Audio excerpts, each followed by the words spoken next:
আমি সেদিন টাকাকে জিজ্ঞেস করেছিলাম, হে টাকা তুই তো সে এলি কেন, আগে এলি না? তুই ছিলি না বলেই তো আমার হারিয়ে গেল ভালোবাসার মানুষটা। টাকা তখন উত্তরে বললো, আমাকে দিয়ে দুনিয়ার সব কিছু কেনা যায়, তবে ভালোবাসা না। আমি না থাকলে যদি কেউ হারিয়ে যায় সেটা বেঈমান ছিল, ভালোবাসা না। একটা মেয়ে স্বামীর বাড়ি থেকে কান্না করতে করতে বাবার বাড়ি গিয়ে মাকে বলে, মা আমার স্বামী এতটাই খারাপ ব্যবহার করে, এতটাই অত্যাচার করে, আমি আর টিকে থাকতে পারছি না, আমি সিদ্ধান্ত নিয়েছি তাকে মেরে ফেলবো, তুমি কি আমাকে কোনো সাহায্য করতে পারবে? তখন তার মা বলে, তুই যদি তাকে এভাবে মেরে ফেলিস তাহলে তো তোর জেল হয়ে যাবে, ফাঁসি হয়ে যাবে, তখন কি তুই ভালো থাকতে পারবি? বরং আমি তোকে একটা বুদ্ধি দেই, একটা মেডিসিন দেই, এই মেডিসিনটা তুই আজকের থেকে 3 মাস পর্যন্ত তাকে প্রতিদিন খাওয়াবি। 3 মাস খাওয়ালে সে অটোমেটিকলি মারা যাবে। আর এই 3 মাসের মধ্যে তার সাথে তুই এত সুন্দর আচরণ করবি, এত ভালো আচরণ করবি, যাতে আশেপাশের কেউ তোকে সন্দেহ না করে। তারপর মেয়েটি খুশি মনে চলে যায় আর বাসায় গিয়ে প্রতি রাতেই দুধের সাথে মিশিয়ে সেই মেডিসিনটি খাওয়াতে থাকে। 2 মাস পর মেয়েটি কান্না করতে করতে আবার মায়ের কাছে আসে, এসে বলে, মা আমার স্বামীকে আমি মারতে চাই না, সে এতটাই ভালো হয়ে গেছে আর এতটাই ভালোবাসে আমায়, তাকে ছাড়া আমি বাঁচতে পারবো না। তখন তার মা বলেন, আরে তোর স্বামী ভালো হয়নি, ভালো হয়ে গেছিস তুই। কারো কাছ থেকে ভালোবাসা পেতে হলে তাকে আগে ভালোবাসতে হয়, কারো কাছ থেকে সুন্দর ব্যবহার পেতে হলে তার সাথে আগে সুন্দর ব্যবহার করতে হয়। একটা ছেলে সারাদিন কাজের মধ্যে ব্যস্ত থাকে, হাজারটা টেনশন মাথায় নিয়ে ঘুরে বেড়ায়, বাড়িতে এসে সে যদি ভালোবাসা না পায় সে তো খারাপ আচরণ করবেই। এখানে দোষটা তোর স্বামীর নয়, দোষটা ছিল তোর। তাড়াতাড়ি যা, অতীতের ভুলের জন্য এখনই গিয়ে ক্ষমা চা। আর হ্যাঁ, ওটা কোনো মানুষ মারার মেডিসিন ছিল না, ওটা জাস্ট ময়দা ছিল তোকে বোঝানোর জন্য, ওটা খেয়ে তোর স্বামী কখনোই মরবে না। সৌদি আরবে তেলের থেকে পানির মূল্য বেশি, শুধু তাই নয়, 1 ফোঁটা পানি সাগর থেকে শহর পর্যন্ত আনতে কতটা কাঠখড় পুরাতে হয় এটা সৌদিরা খুব ভালোভাবেই জানে। সৌদিরা তেল খরচ করতে ভাবে না, কিন্তু পানি খরচ করতে ভাবে। আর আমাদের দেশে তেলের কত দাম, অথচ পানি আমরা যেমনি ইচ্ছে তেমনি খরচ করি। সৌদিরা তেল খরচ করতে ভাবে না, কারণ তাদের দেশে তেল অ্যাভেলেবেল। আর আমরা পানি খরচ করতে ভাবি না, কারণ আমাদের দেশে পানি অ্যাভেলেবেল।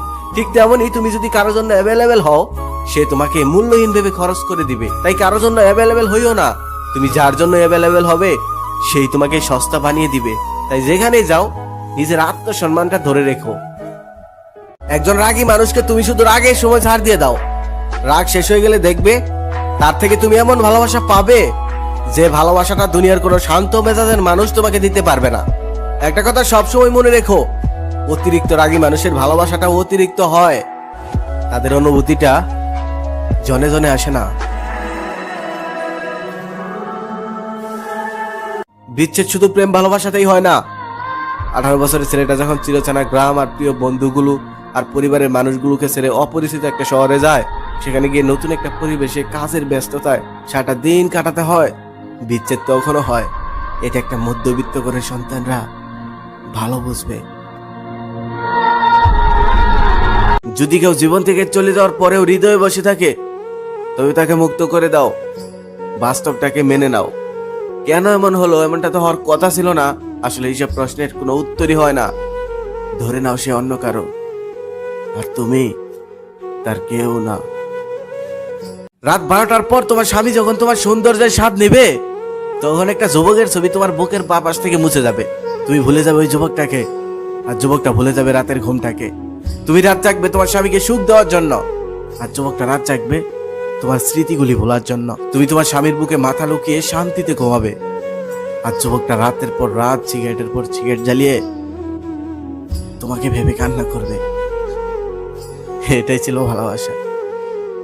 একদিন একটি পাখি মৌমাছিকে জিজ্ঞেস করলো, তোমরা এত কষ্ট করে মধু সঞ্চয় করো, সেই মধুগুলো মানুষ চুরি করে নেয়, তোমাদের কষ্ট হয় না? তখন উত্তরে মাঝি বলেন, না আমাদের কষ্ট হয় না, কারণ মানুষ শুধু আমাদের মধুটাই চুরি করতে পারে, কিন্তু আমাদের কৌশল চুরি করতে পারে না। ঠিক তেমনই জীবন চলার পথে তুমি যদি কিছু হারিয়ে ফেলো, তাহলে আফসোস করে সময় নষ্ট করো না, কারণ জিনিসটাই হারায়, কৌশল কখনোই হারায় না। আবার সেই কৌশলে তুমি নতুন করে অর্জন করে নাও। আর জীবন চলার পথে অনেক কিছু হারাবে, কারণ মানুষ এক হয় না। কোন একজন পুরুষ তোমার সাথে বিশ্বাসঘাতকতা করেছে বলে পুরো